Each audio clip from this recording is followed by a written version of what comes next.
How does a man watch his family bury him while his heart is still beating?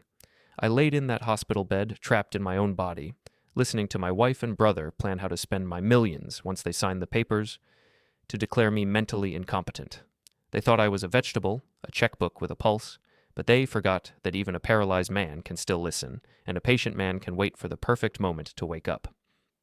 Before we dive deeper into this story, I have one small request. Please subscribe, drop a like, comment, and hit that hype button to boost this channel so more people can discover these incredible stories. My name is David.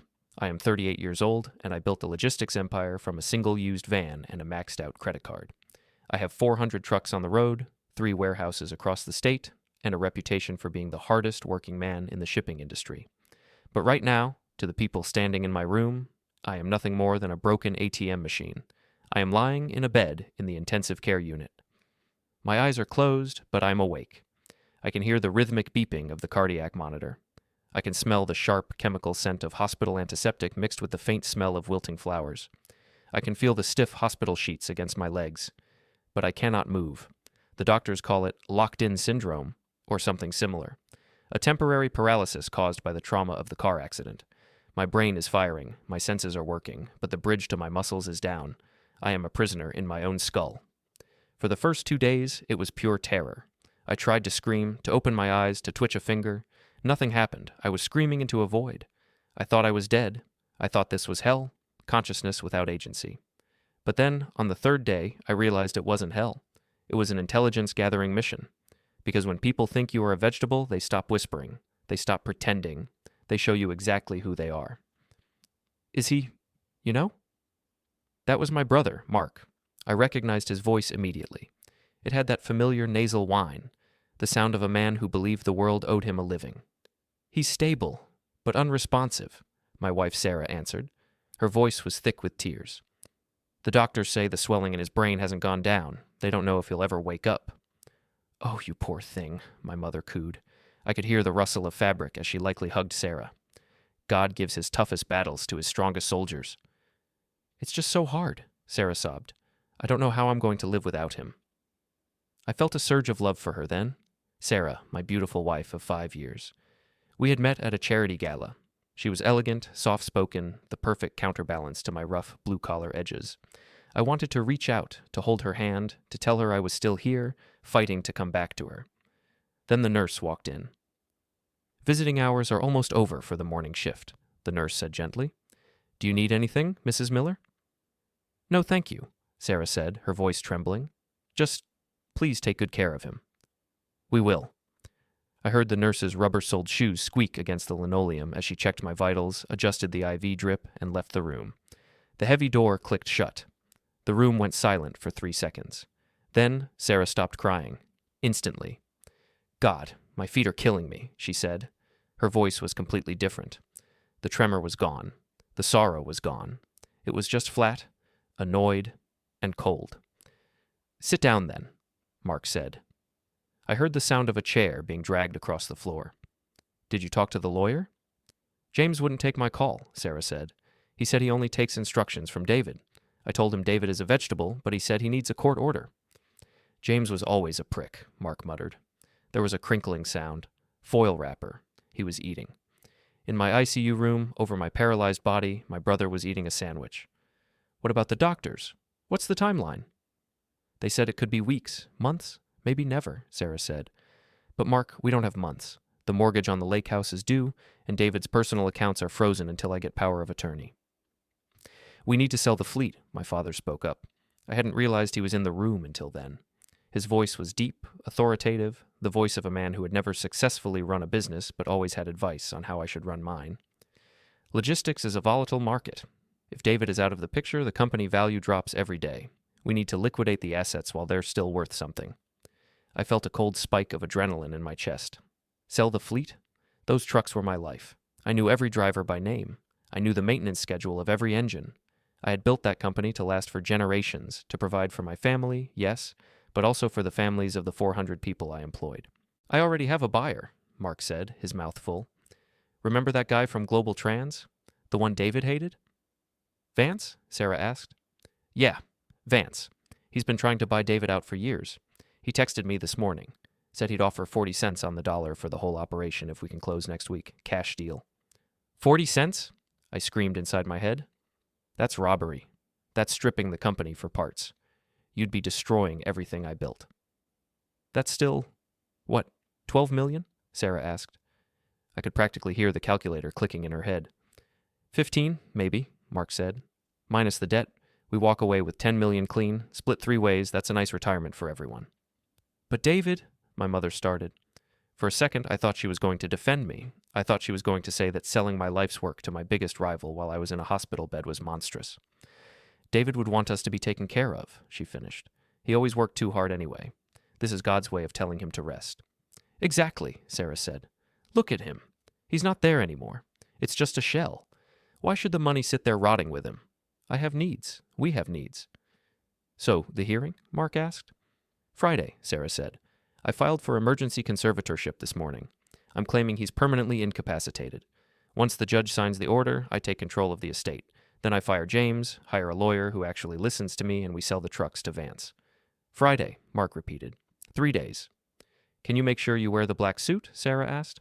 We need to look somber. The grieving family. The judge needs to feel sorry for us. I'll wear the suit, Mark said. But you better cry better than you did just now. The nurse bought it, but a judge is harder. Watch me, Sarah said. I lay there, the beeping of the monitor counting down the seconds of my life. My heart rate must have spiked because the machine sped up. Beep, beep, beep. Whoa, Mark said. Is he waking up? No, Sarah said dismissively. The doctor said these are just autonomic responses, random electrical signals. He doesn't feel anything. He doesn't know we're here. She walked over to the bed. I could feel her presence looming over me. I felt her hand brush the hair off my forehead. It was a touch I used to crave, a touch that used to ground me. Now, it felt like a brand. It's better this way, David, she whispered, her breath smelling of peppermint latte. You were always so stingy, always reinvesting in the company, always saving for a rainy day. Well, it's raining, honey. And I'm taking the umbrella. She patted my cheek. Pat, pat, like I was a dog. Friday, she said to the room. We get the signature Friday, then we're free. They left a few minutes later. Mark complained about the cost of the hospital parking garage on the way out. $20 to park while he planned to steal $10 million.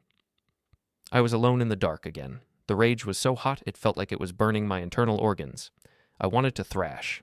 I wanted to rip the IVs out of my arms.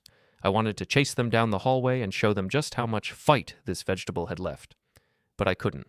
I was trapped. Panic started to set in. Friday. That was 3 days away.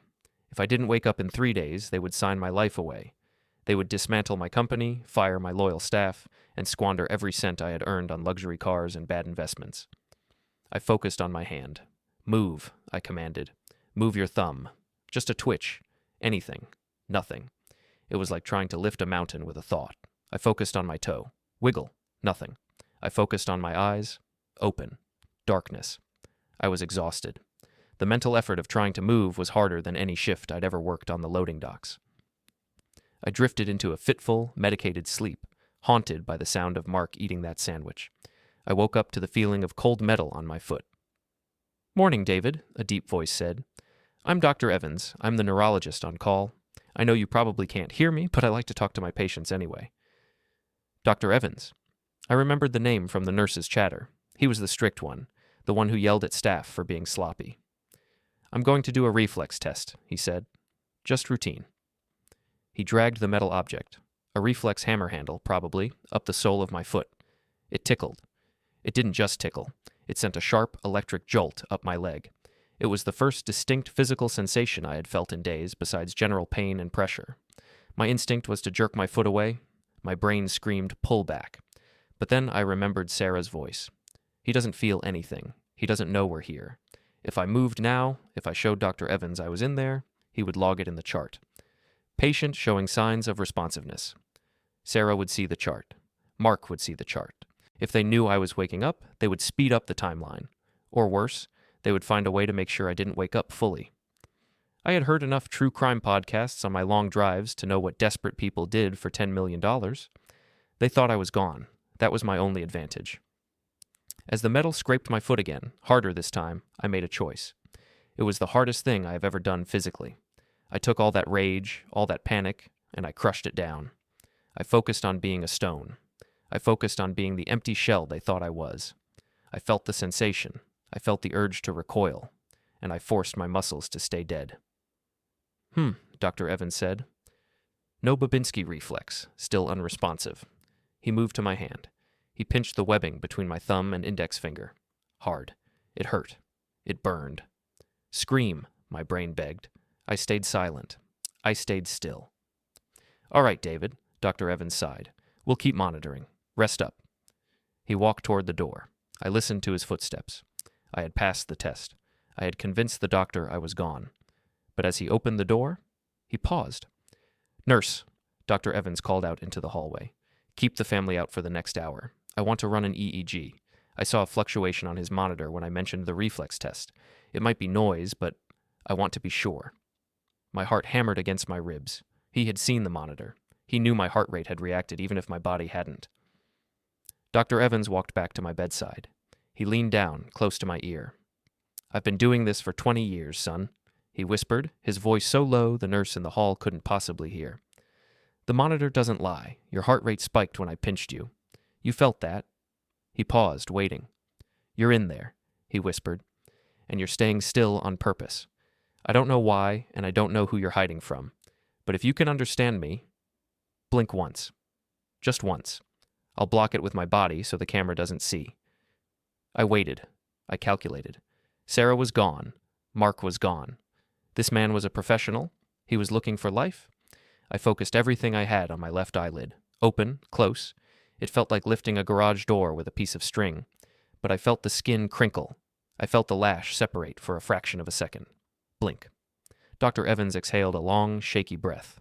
Okay, he whispered. Okay, you're locked in. We're going to get you back. But we have to be smart about it.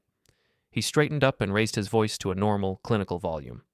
Nurse, let's prep for that EEG, and tell his wife to go home. No visitors until I say so. I don't want him overstimulated. He patted my shoulder, a firm, respectful grip. I've got you, he whispered again. I lay there in the dark, but for the first time in 3 days, I wasn't afraid. I was planning.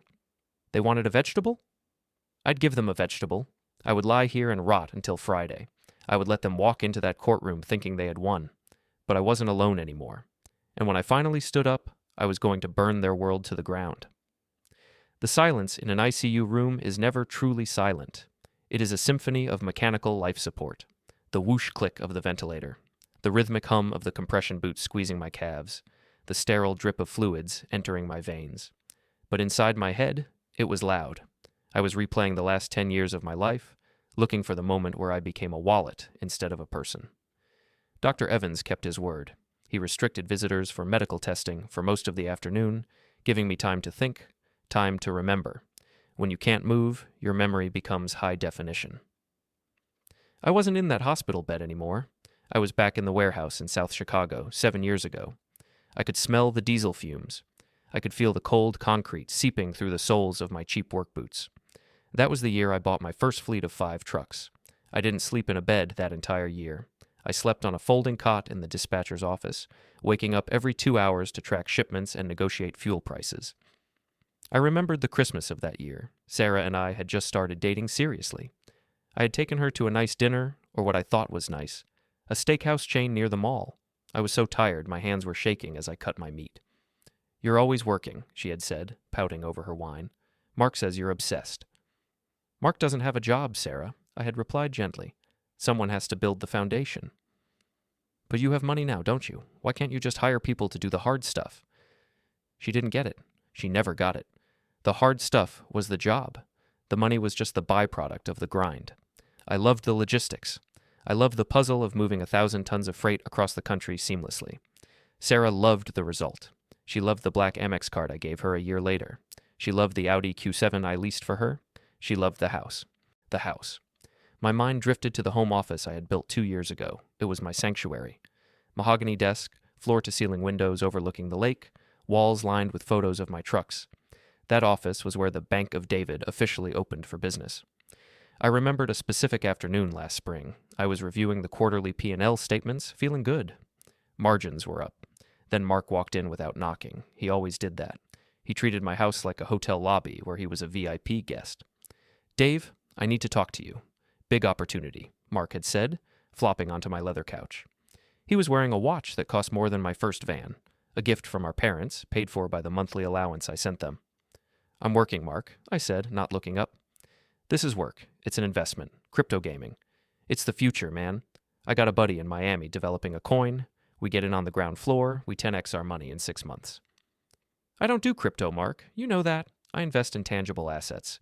Things with wheels and engines." "You're so dinosaur," Mark scoffed. "Look, I just need 50 grand. A bridge loan. I'll pay you back with interest." "You still owe me 40,000 for that dropshipping business that never launched," I reminded him, "and the 20,000 for the consulting firm that didn't have any clients." Mark's face turned red. The entitlement radiated off him like heat. "Why do you always bring up the past? You're sitting here in a mansion, counting your millions, and you won't help your own brother. Mom and Dad said you would help." "Of course they did," I muttered. I said no that day. I stood my ground. But 2 hours later, my phone rang. It was my mother, Linda. "David," she said, her voice trembling with that practiced fragility. "Mark called me. He sounds devastated. He's trying so hard to find his path, and you're just crushing his spirit." "Mom, he's gambling. It's not a business plan." "It's $50,000, David." My father, Robert, chimed in from the background. "You make that in a day. Are you really going to let your brother fail over pocket change? We raised you to care for family. We sacrificed everything for you boys." They hadn't sacrificed everything. They had worked regular jobs and retired early the moment my company took off, expecting me to fund their lifestyle in Florida. But the guilt worked. It always worked. I wrote the check. Mark lost the money in 3 weeks. He never apologized. He just stopped coming around for a month until he needed his car note paid. I lay in the ICU, the memory tasting like ash in my mouth. I had spent my life building a fortress to protect them, and now they were dismantling the bricks to sell for scrap. The door to my hospital room opened, pulling me back to the present. The medical testing ban was over. It was my parents. Robert and Linda walked in. They weren't wearing the black morning clothes Sarah had suggested yet, but they looked somber. My mother was clutching a tissue, dabbing at dry eyes. My father looked uncomfortable, shifting his weight from foot to foot. They stood at the foot of the bed, staring at me. "He looks peaceful," my mother said. "He looks expensive," my father muttered. "How much is this room costing per day? Does insurance cover long-term life support?" "Sarah said the policy is comprehensive," Mom replied. "But the cap is $2 million. After that, it comes out of the estate." $2 million, Dad whistled low. "That could go fast in a place like this. We need to be practical, Linda. If he's not coming back, keeping him plugged in is just draining the inheritance." I felt a phantom twitch in my hand. Draining the inheritance? Not draining David's life savings. Draining their inheritance. I wasn't even dead yet, and they had already mentally transferred the funds to their own accounts. "It's God's will," Mom sighed, looking up at the ceiling tiles. "If the Lord wants to take him, we shouldn't stand in the way with machines. It's unnatural." "Sarah says the doctor is pessimistic," Dad said. "Once she gets the conservatorship on Friday, we can move him to a hospice facility. Much cheaper, more dignified." "And then we can help Mark," Mom said. "He's been so stressed about his debts. David would want that. He always wanted to help Mark." I wanted to laugh. I wanted to sit up and scream that the only thing I wanted Mark to have was a job application. But I stayed frozen. I was learning. I was cataloging. Every word was fuel. They didn't stay long. Just long enough to justify the visit in their own heads, maybe long enough to tell their friends at the country club that they had sat vigil by their son's bedside. An hour later, Sarah returned. She wasn't alone. She had brought her friend, Jessica. The performance shifted gears immediately. "Oh, Jess, look at him," Sarah wept, collapsing into the chair next to my bed. She grabbed my limp hand and pressed it to her cheek. Her skin was wet, but I knew the tears were for the audience. "He was so strong, my big, strong bear. I don't know how I'm going to do this alone." "You're so brave, Sarah," Jessica cooed, rubbing Sarah's back. "Most women would crumble. You're holding the whole family together." "I have to," Sarah sniffled. "For his legacy. I have to make the hard decisions now. Selling the company. It breaks my heart, but I can't manage it. I don't know anything about trucks. I just want to simplify everything so I can focus on grieving." "You're doing the right thing," Jessica affirmed. "And the house." Sarah's voice hitched. "It's too big. Too many memories. Walking through those halls without him, it's torture. I think I have to let it go." Oh, honey, that makes sense. They stayed for 20 minutes. Sarah put on a masterclass in grief. She was the tragic widow, forced by circumstance to liquidate an empire she never wanted. When Jessica left, promising to bring a casserole, Sarah didn't leave. She stayed in the chair. The room was quiet again. Sarah took a deep breath, wiped her face, and pulled out her phone. I heard the distinct click-clack of long fingernails on the glass screen. She dialed a number. "Hi, is this Brenda?" Sarah asked. Her voice was crisp, businesslike. "Yes, this is Sarah Miller. We spoke last month about the Lakeview property. My husband's house." My heart hammered against my ribs. Brenda was the top luxury real estate agent in the city. "Yes, well, the situation has clarified," Sarah said. She stood up and walked to the window, looking out at the parking lot, her back to me. "He's not going to recover. The timeline has moved up." She paused, listening. "No, I don't have the court order yet," Sarah said, sounding annoyed. "I get it on Friday morning, but I want the listing ready to go live Friday afternoon. I want the sign in the yard by the weekend." She was selling my home, the house I built, the office where I worked, the sanctuary where I thought we were building a life together. She wasn't just waiting for me to die. She was erasing me while I was still warm. "The price?" Sarah asked. "List it for 4.5. I want a bidding war. And Brenda? Make sure the listing mentions the wine cellar. David stocked it with about $100,000 worth of vintage reds. I'm including those in the sale. I don't drink red." I felt a tear leak from the corner of my eye. I couldn't stop it. It rolled down my temple and into my ear. "Great," Sarah said. "Send me the contract DocuSign. I'll sign it as pending conservator. We need to move fast. His brother is sniffing around for money, and I want the liquidity in my account before the vultures start circling." She laughed. A short, sharp sound. "Yeah, I know.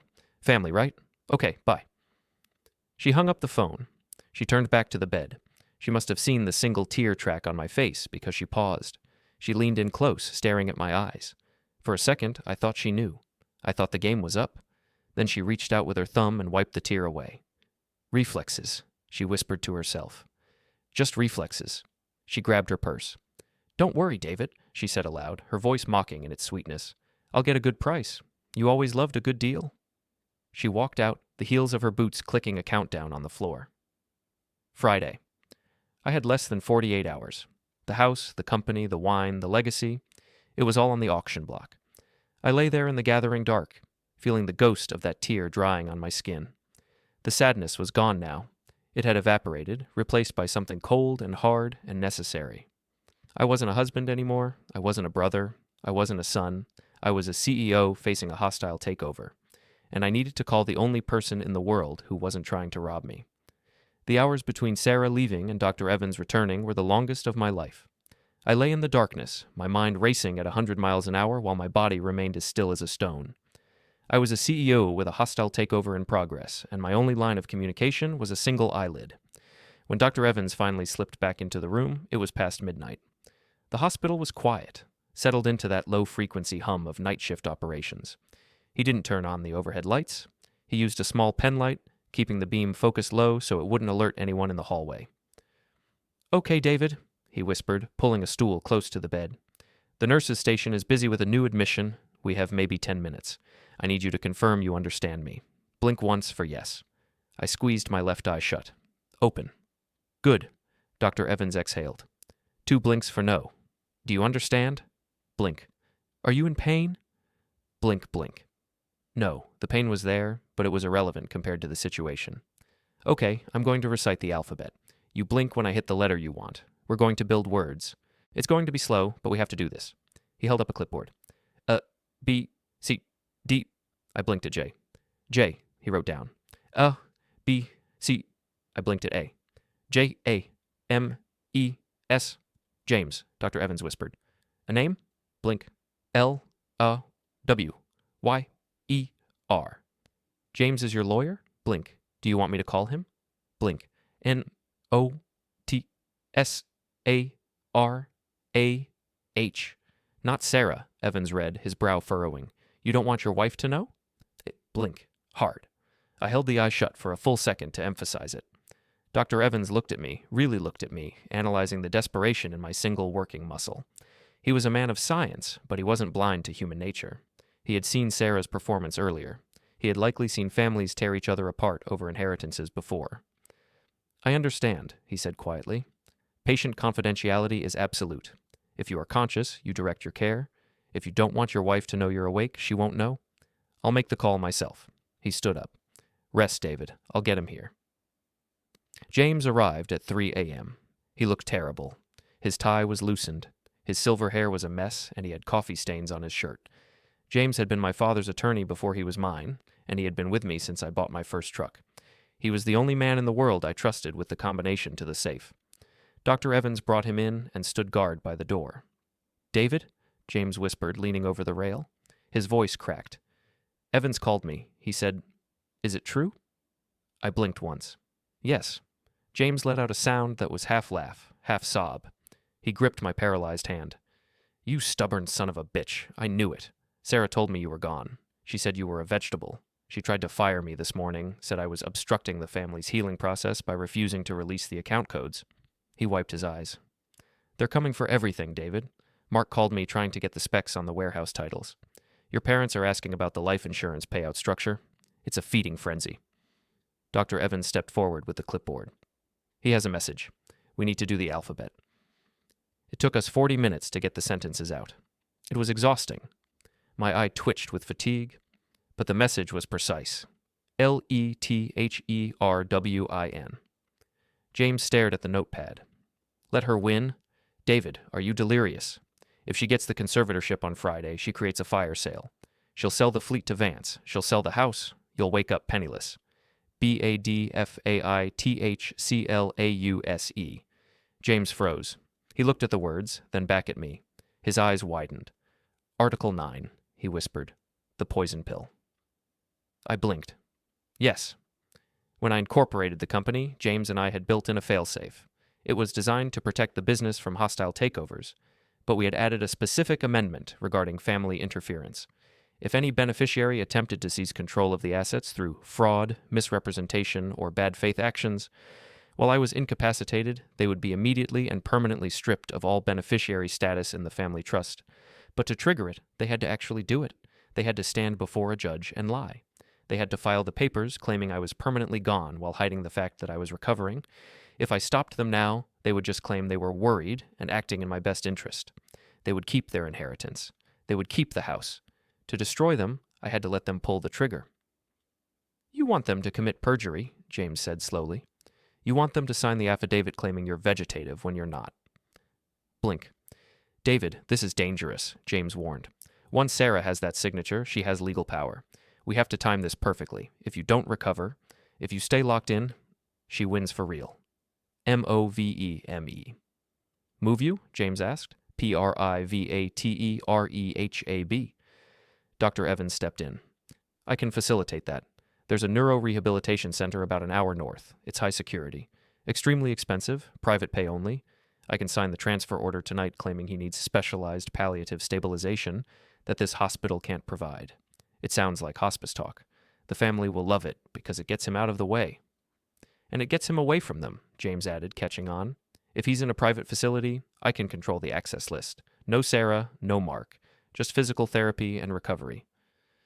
"Exactly," Evans said. "But David, you have to do the work. The transfer is just a change of scenery. If you want to walk into that courtroom, you have to fight your own body.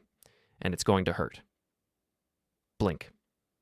James looked at the clipboard, then at me. He straightened his tie, his exhausted demeanor replaced by the sharp, predatory look of a lawyer who just found a smoking gun. "All right," James said. "I'll play dumb. I'll tell Sarah I'm stepping aside. I'll let her think she's beaten me. I'll let her file the papers on Friday." He rested his hand on my shoulder. "You fight, David. You fight like hell. I'll handle the paperwork. But you have to handle the resurrection." The transfer happened the next morning at 10 a.m. Sarah was there, of course. She had to sign the release forms as my next of kin, since the conservatorship hadn't gone through yet. "This is for the best," she told Dr. Evans, signing the clipboard with a flourish.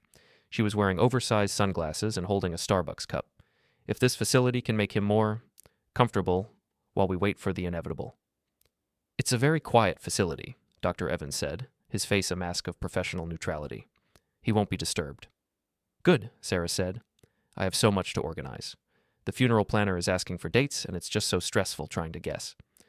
She was planning my funeral. She was literally booking the caterer while I was being loaded onto a gurney. "Bye, honey," she said, waving vaguely in my direction as the paramedics locked the wheels of the stretcher. She didn't even step close enough to touch me. She was already texting on her phone. Mark was there too, leaning against the wall. "Hey, does this new place have cheaper billing? Because the daily rate here is criminal." "It's handled," James said, stepping out from behind the nurse's station. He looked defeated, shoulders slumped. A perfect performance. "The trust covers medical care until the end. You don't have to worry about the cost, Mark." "Oh, good," Mark said, perking up. "Thanks, James. Hey, about those warehouse keys." "Friday," James said. "After the hearing. Once the judge signs, I hand over everything." "Friday," Mark grinned. "Can't wait." I was wheeled out of the ICU, down the long corridor, and into the back of a private ambulance. The doors slammed shut, cutting off the view of my wife and brother high-fiving in the hospital hallway. The drive took an hour. When we arrived, the vibe was different. No chaotic emergency room energy. This place was quiet, secluded, and serious. The air smelled of pine trees and rain, not antiseptic. They moved me into a room that looked more like a hotel suite than a hospital. Large windows, no guest chairs, just exercise equipment pushed to the side. A large man in scrubs walked in. He looked like a linebacker. "Mr. Miller," he said. "My name is Tony. Dr. Evans briefed me. He says you're in there." He didn't wait for a blink. He walked over and checked the monitors. "He says you want to walk again. He says you have a deadline." Tony leaned in close. "I'm going to tell you the truth, boss. This isn't going to be magic. It's going to be torture. I'm going to push you until you wish you were still in that coma. I'm going to work your muscles until they scream. And you're going to take it, because if you don't, those people back at the hospital win." He grabbed my paralyzed leg and began to manipulate the joint, hard. "We have 4 weeks until the final competency review," Tony said. "Friday is the preliminary hearing where your wife gets temporary power. But the judge sets a review date to make it permanent. That's your window. 4 weeks to go from vegetable to man." I looked at the ceiling. 4 weeks. Sarah would spend those 4 weeks liquidating my assets. Mark would spend them destroying my company culture. My parents would spend them picking out vacation homes. And I would spend them in hell, rebuilding myself one neuron at a time. James had left a tablet on the bedside table, set up with a secure, read-only link to my email and the company's internal servers. As Tony worked my legs, the screen lit up with a notification. It was a forwarded email from James. Subject, FWD, Sale Agreement Draft. Global Trans from Mark Miller. To Vance or Global Trans Vance. Friday is the day. We get the judge's sign-off at 9 a.m. I can have the fleet titles on your desk by noon. 40 cents on the dollar, cash, as discussed. I'm throwing in the customer database for free if you can wire the funds same day. Let's get rich. Mark, I stared at the screen. Mark was giving away the customer database. My client list. 15 years of relationships, handed over for free just to expedite a wire transfer. The rage flared again, hotter than before. But this time, I didn't just lie there. I focused on my right index finger. I pictured the nerve impulse traveling down my spine, past the injury, down my arm, through the wrist, into the hand. "Move," I screamed internally. "Move, you son of a bitch." I felt a spark, a tiny microscopic fire in the knuckle. Tony stopped moving my leg. He looked up. "Did you feel that?" he asked. I blinked. "Do it again," Tony ordered. I closed my eyes. I visualized Mark's face. I visualized Sarah signing the deed to my house. I visualized Vance painting his logo over my trucks. My finger twitched. It was barely a millimeter, a flutter, but it moved. Tony grinned. It was a terrifying, beautiful sight. "All right," Tony said, cracking his knuckles. "Let's get to work." James whispered to me before he left the night before.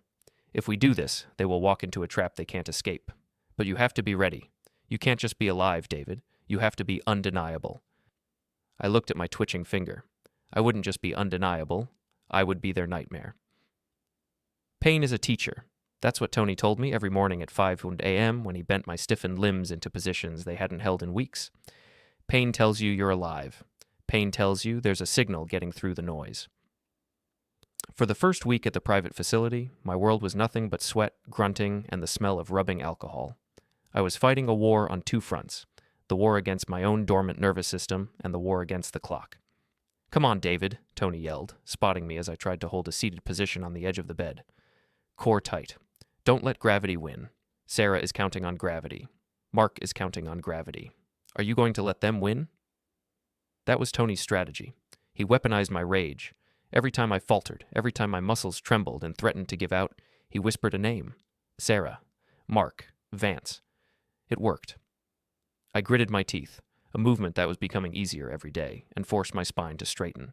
I held the pose for 10 seconds, then 20. Then I collapsed back onto the mattress, gasping for air, sweat stinging my eyes.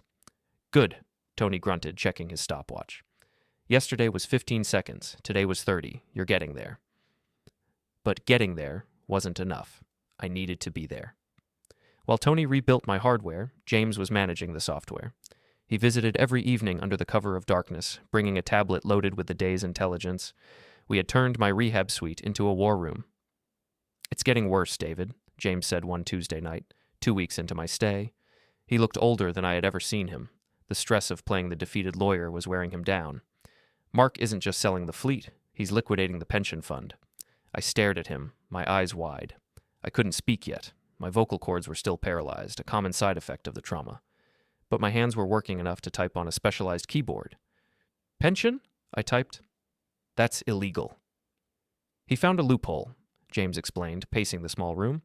"He's categorizing the company as distressed to bypass the vesting period. He wants to cash it out to pay off the company's debts.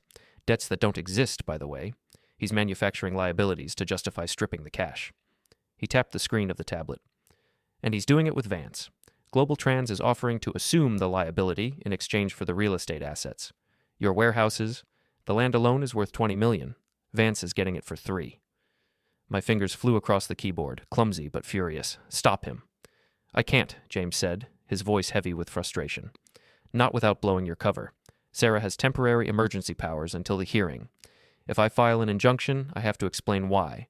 I have to tell the judge you're recovering, and if I do that, they pull the plug on the bad faith play. They'll just say they were misguided and back off.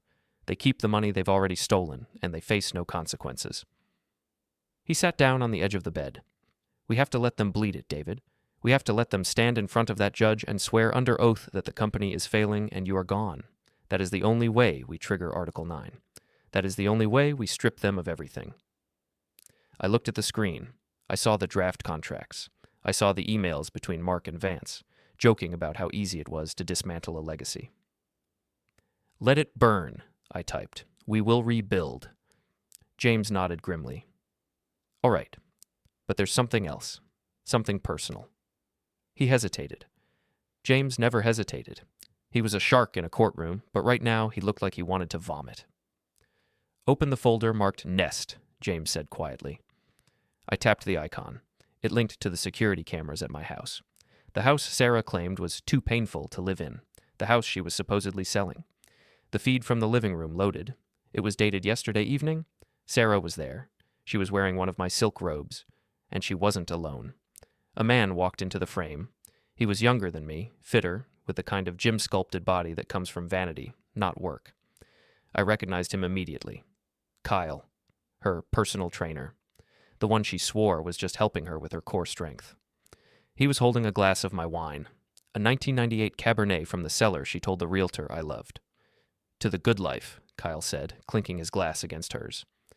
"To the upgrade," Sarah laughed. She took a sip. "God, this stuff is sour. I don't know why he spent so much money on it." "Who cares?" Kyle grinned. "It tastes like money. Hey, did the lawyer call back about the Ferrari?" "James is stalling," Sarah sighed, leaning into him. "But Friday settles it. Once I'm the conservator, I can sign the title over to you as a gift for services rendered. We'll put it under your LLC so it doesn't look suspicious. You're a genius, babe." "I know. Now come here. Let's christen the master bedroom before I have to go play the grieving widow at the hospital tomorrow." They walked out of the frame, hand in hand, heading toward the stairs. I watched the empty living room on the screen. I watched the timestamp tick forward. I didn't feel rage anymore. Rage is hot. Rage is chaotic. What I felt was absolute zero. It was the cold vacuum of space where no life can survive. Sarah wasn't just greedy, she was systematic. She had planned this. She had a lover waiting in the wings, a plan to steal my car, my house, my money, and my dignity. She was drinking my wine and laughing about my death while I was fighting to learn how to walk again. I looked at Tony, who had been watching the screen over my shoulder. His jaw was clenched so hard a vein was popping out in his neck. "Tony," I rasped. It wasn't a type. It wasn't a blink. It was a sound. My voice sounded like gravel grinding in a blender. It was weak, broken, and ugly, but it was a voice. Tony's eyes snapped to mine. "Did you just speak?" I took a breath. It felt like inhaling broken glass.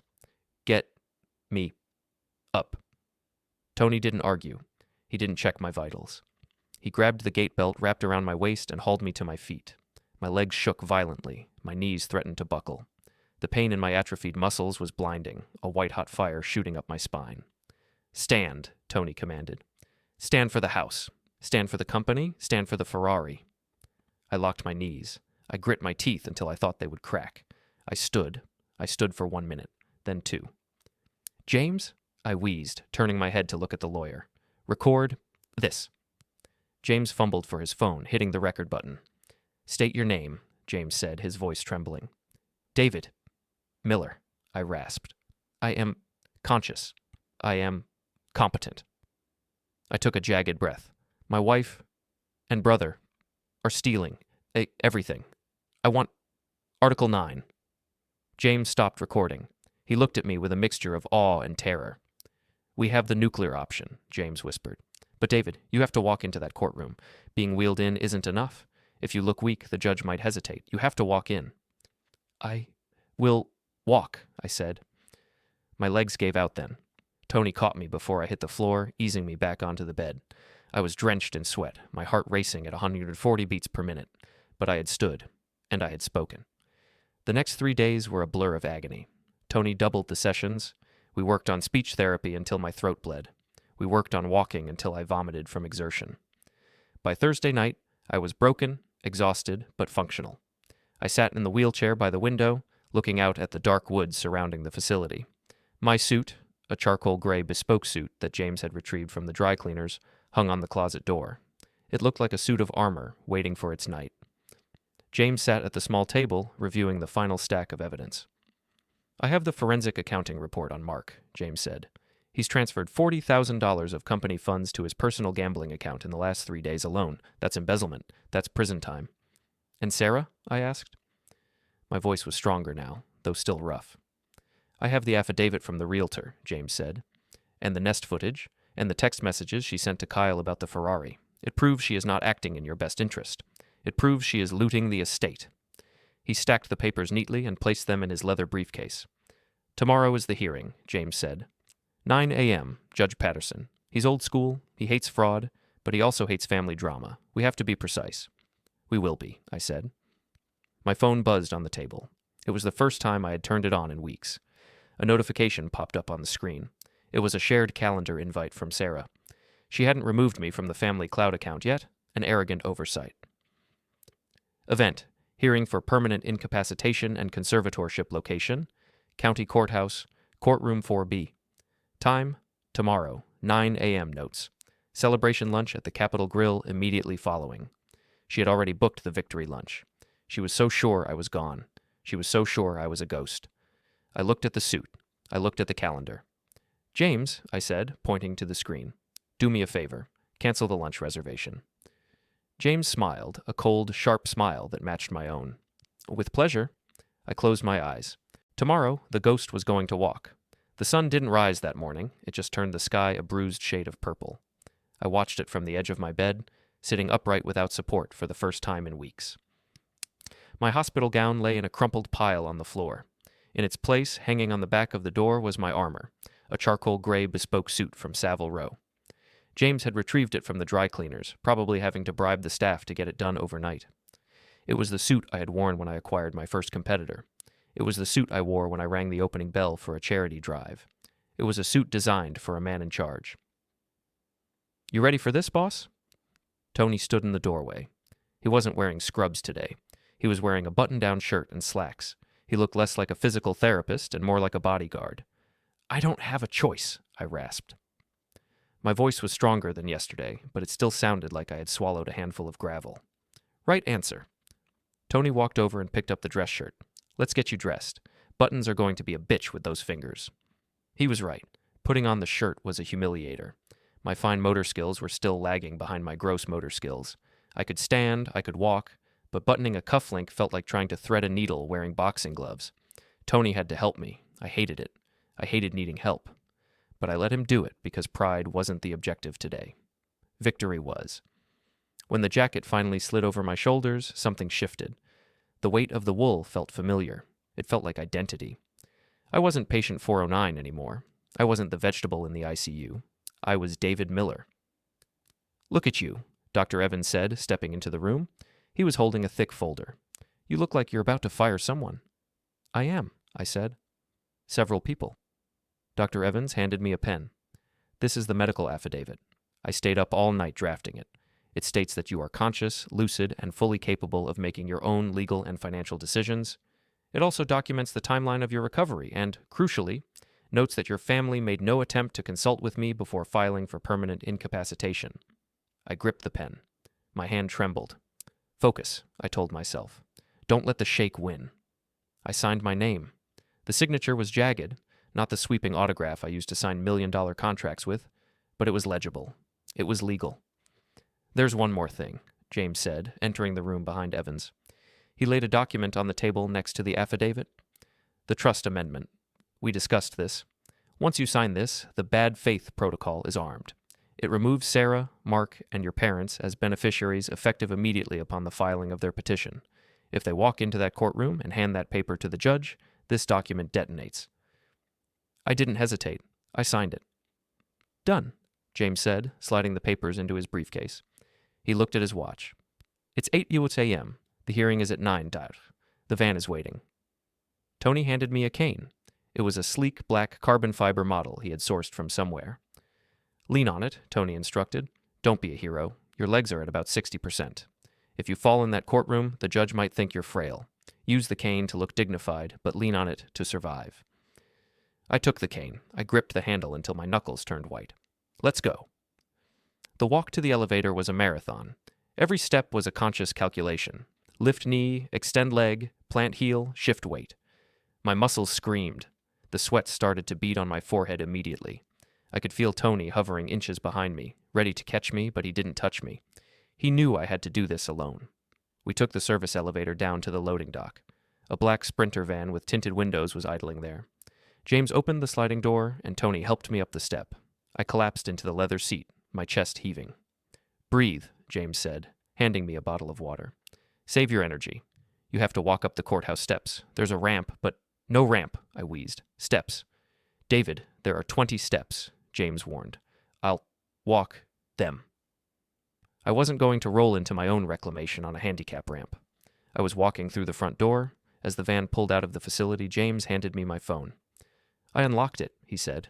"You might want to see what's been happening while you were asleep." I scrolled through the notifications.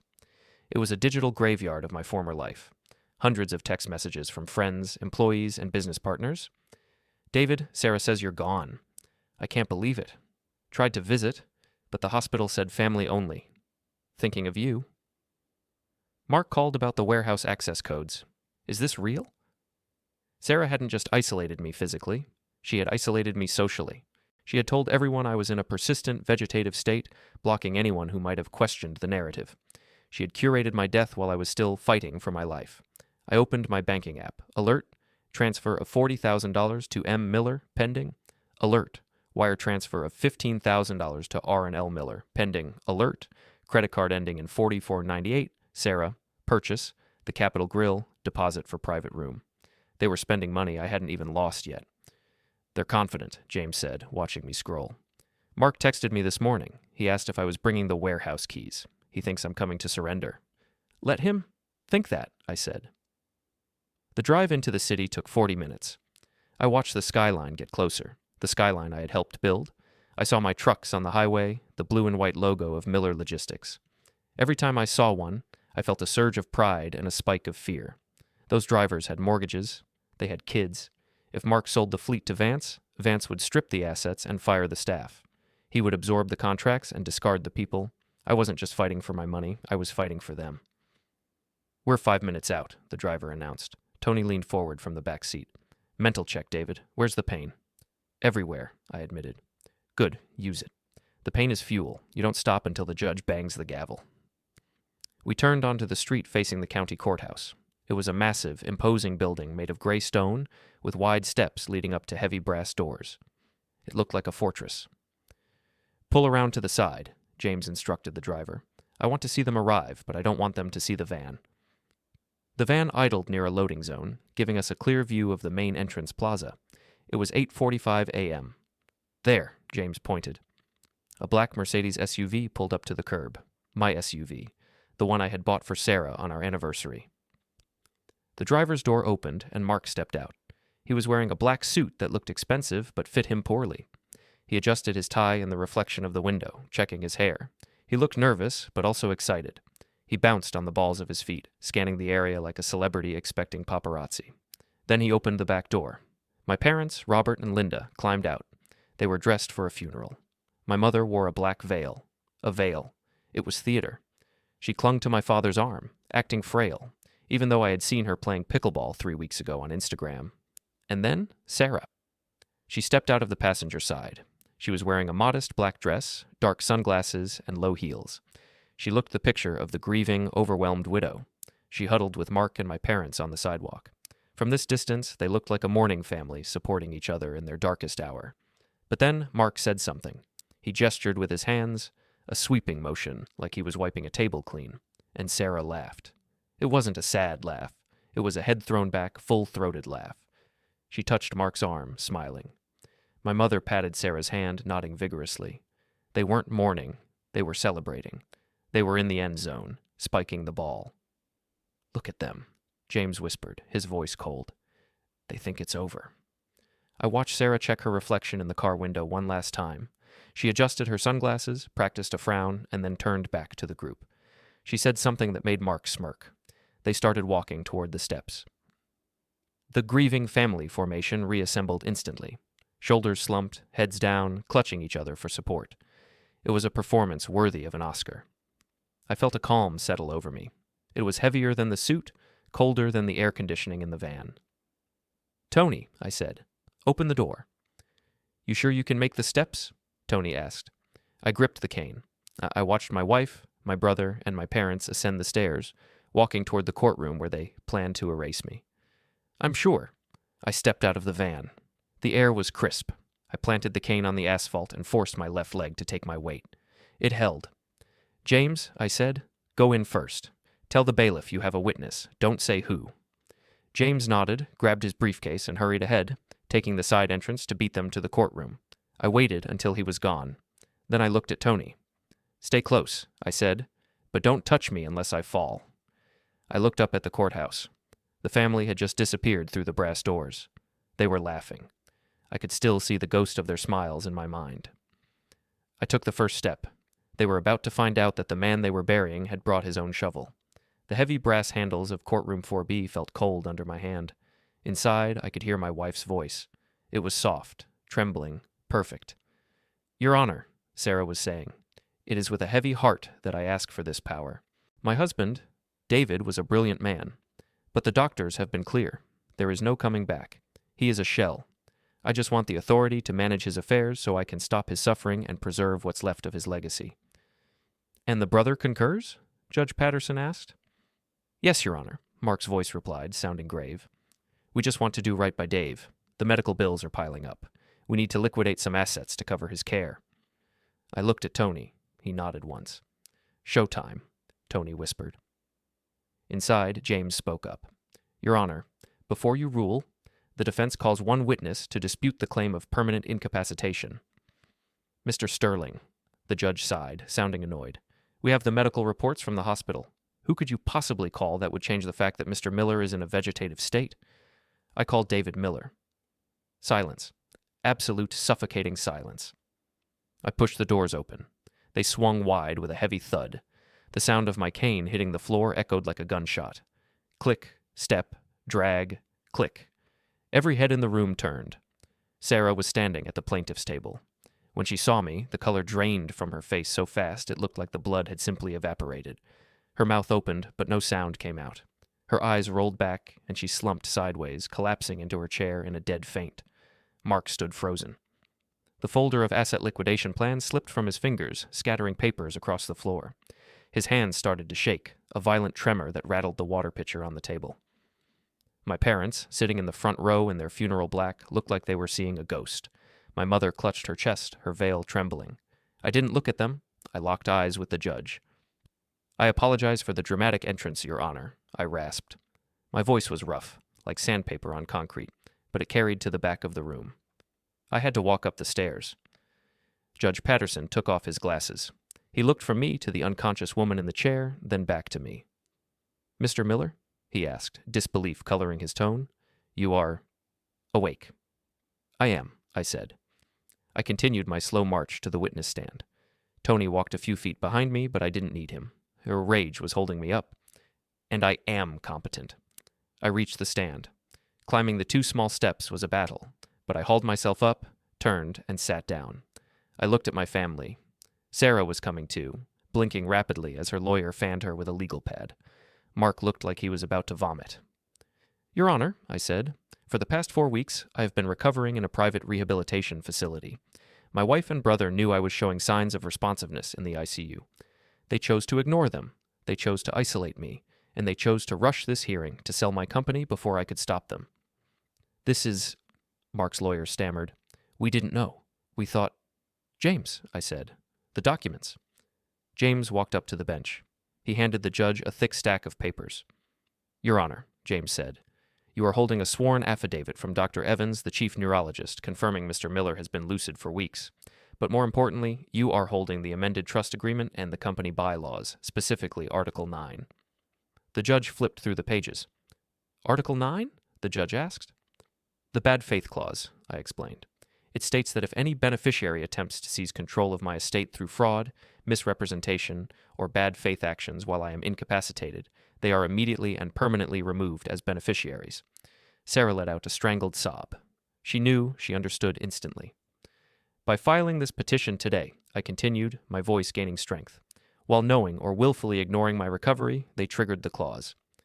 As of 9 a.m. this morning, when they entered this plea, Sarah Miller, Mark Miller, and my parents were stripped of all future inheritance, all stock options, and all rights to my estate."